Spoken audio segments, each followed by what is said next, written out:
Le commerce international a connu une très forte croissance depuis une vingtaine d'années.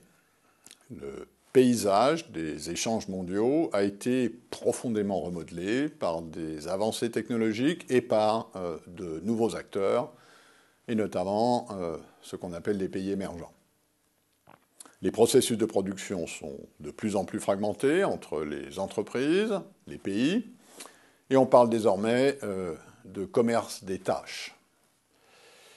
Par le biais de ces chaînes de création de valeur plus complexes, la production est devenue, en quelque sorte, réellement internationale.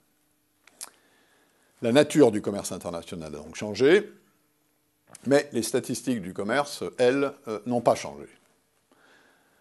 Le commerce de marchandises, par exemple, est traditionnellement mesuré en valeur brute.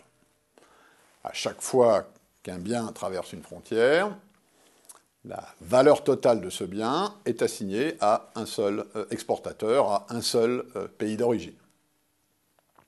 Des chercheurs, des statisticiens, des entreprises du monde entier cherchent depuis quelques années à mettre en place des mesures du commerce complémentaires qui reflèteraient mieux le caractère mondial de la production de biens et de services et qui permettraient sans doute de mieux comprendre l'effet de l'ouverture des échanges sur l'emploi.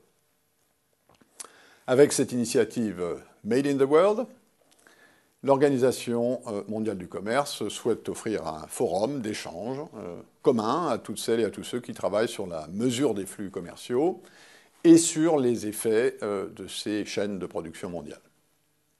Les biens intermédiaires, tels que les composants, traversent les frontières plusieurs fois, et chaque pays participant à la chaîne de production ajoute une partie de la valeur des biens. Par exemple, de nombreux produits sont assemblés en Chine, mais une grande part de la valeur commerciale a été créée ailleurs qu'en Chine, dans les nombreux pays qui sont en amont de cet assemblage chinois.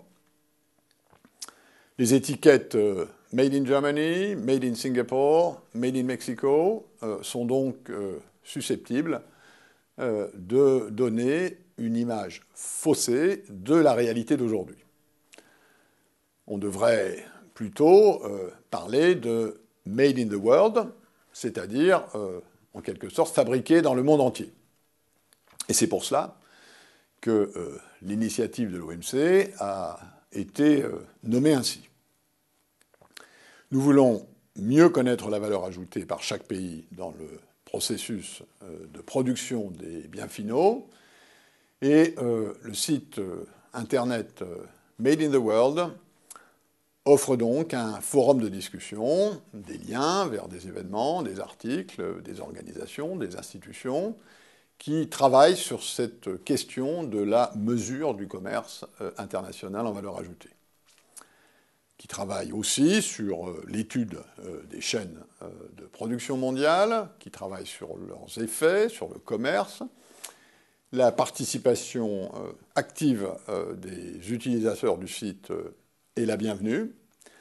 Elle contribuera, je l'espère, à faire avancer collectivement cet ambitieux projet. En résumé, adapter les données commerciales à ce qu'est devenu le commerce aujourd'hui. In fine, l'amélioration de la mesure et de la connaissance des flux commerciaux réels devrait aider à mieux comprendre les interdépendances des économies nationales. Je crois que c'est indispensable pour améliorer les politiques publiques, les politiques d'offres, les politiques de l'emploi, et bien sûr, pour une meilleure régulation des échanges internationaux, ce qui est précisément la mission de l'Organisation mondiale du commerce.